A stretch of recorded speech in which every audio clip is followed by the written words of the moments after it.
Entramos en el último tema, que es el sexto tema, pero es muy importante el título y es muy profundo el tema. Ustedes pueden predicar, pueden escuchar predicaciones de cualquier pastor y pueden predicar de esto 100 años, 200 años más tarde después y sigue siendo importante.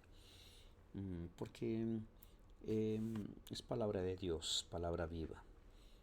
Y pues hay un pasaje aquí en Marcos, nomás voy a leer un versículo que dice, Marcos 16, 14 al 20, dice, finalmente apareció a los 11 mismos, estando ellos sentados a la mesa, y les reprochó su incredulidad y dureza de corazón, porque no habían creído a los que habían visto resucitado.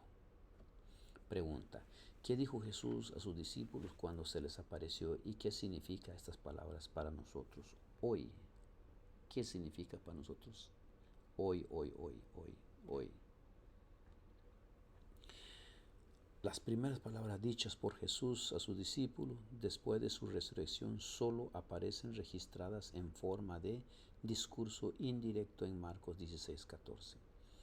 Allí los reprende por su incredulidad y dureza de corazón. Como hemos visto, los primeros discípulos de Jesús ya tenían problemas para creer. Mateo 28:17, Evangelio de Juan 24:29, a pesar de estar con Jesús en persona y haber visto sus milagros vez tras vez, y aún así seguían con la duda. ¿Cómo es la vida, no? ¿Cómo somos nosotros los seres humanos? Pero Él les demostró la realidad de su resurrección mediante diversas evidencias. Por lo tanto, el testimonio de ellos, combinado con la evidencia presentada en la sección del día lunes, constituye un firme fundamento para la fe. Jesús encomendó a sus discípulos la proclamación del Evangelio al mundo. Su orden es expansiva. Ellos deben ir al mundo entero y proclamar el Evangelio a toda la creación. Jesús luego explica el resultado de su labor para bien y para mal. Quienes crean serán salvos, quienes no crean serán condenados.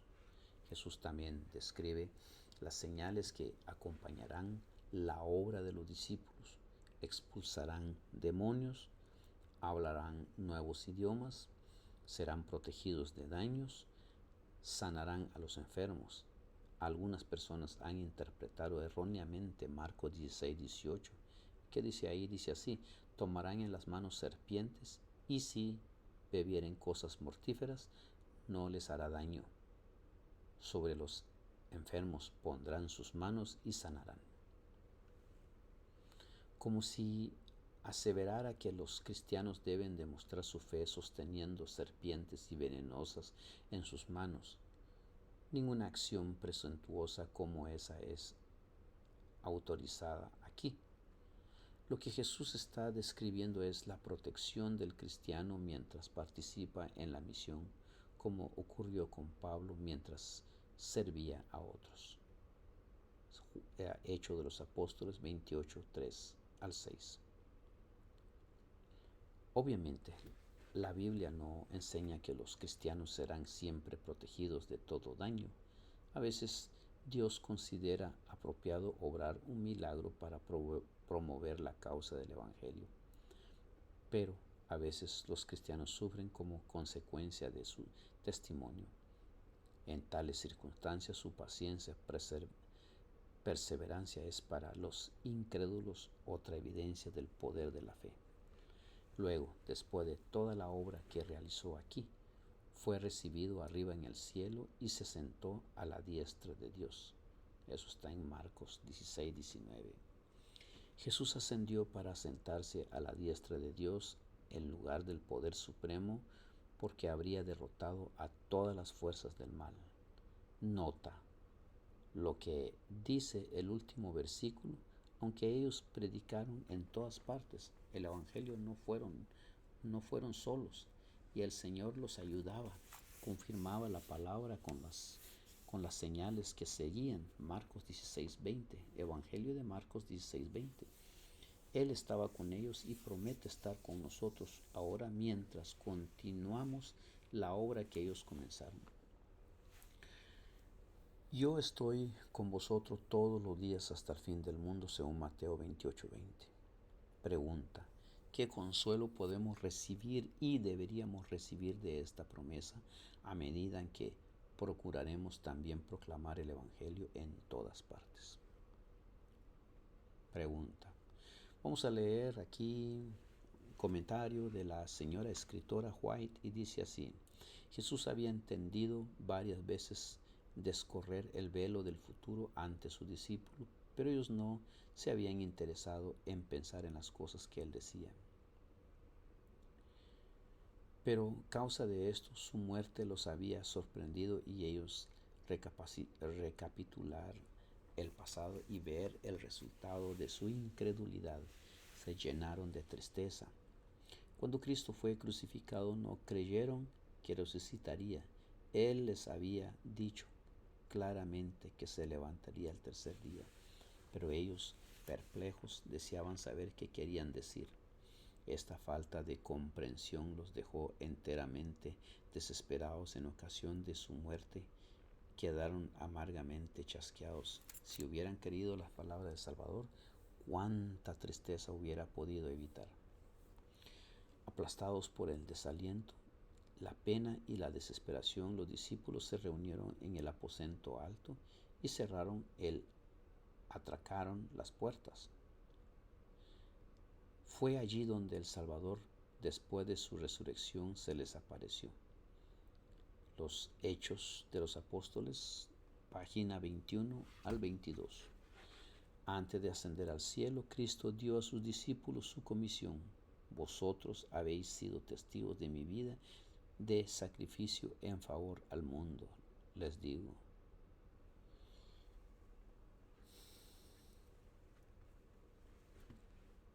La comisión evangélica es la magna carta misionera del reino de Cristo. Los discípulos habían de trabajar fervorosamente por las almas, dando a todos la invitación de la misericordia. Y eso está en Hechos, en el libro de Hechos de los Apóstoles, página 22 y 23. Así como el sol es luz, vida y bendición para todo ser viviente, los cristianos deberían de ser luz del mundo mediante sus buenas obras, su alegría, su valor, así como la luz del sol aleja las sombras de la noche para derramar su gloria, y por valles, colinas, el cristiano debe reflejar el sol de justicia que resplandece en él.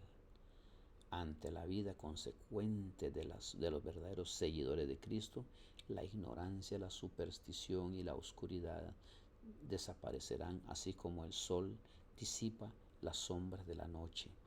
De la misma manera, los discípulos de Jesús irán a los lugares tenebrosos de la tierra para diseminar la luz de la verdad, hasta que la senda de los que se hallan en tinieblas sea iluminada por la luz de la verdad. Libro Cada día con Dios, página 90. Teniendo tal perspectiva delante de nosotros, tan gloriosa esperanza, semejante redención que Cristo compró para nosotros con su propia sangre. Preguntas: ¿callaremos? ¿No alabaremos a Dios con voz fuerte como lo hicieron los discípulos cuando Jesús cabalgó entrando en Jerusalén? ¿No es nuestra perspectiva mucho más gloriosa que la de ellos entonces? ¿Quién se atreve a prohibirnos que glorifiquemos a Dios aún con fuerte voz cuando tenemos tal esperanza henchida de inmortalidad y de gloria? Hemos gustado las potestades del mundo venidero y la anhelamos en mayor medida. Todo mi ser clama por el Dios viviente, y no quedaré satisfecha hasta que esté saciada de toda su plenitud. Primeros Escritos 1:10. Hasta pronto, amigos. Ahí terminamos los pequeños 6 estudios. Hasta pronto. O 5 estudios.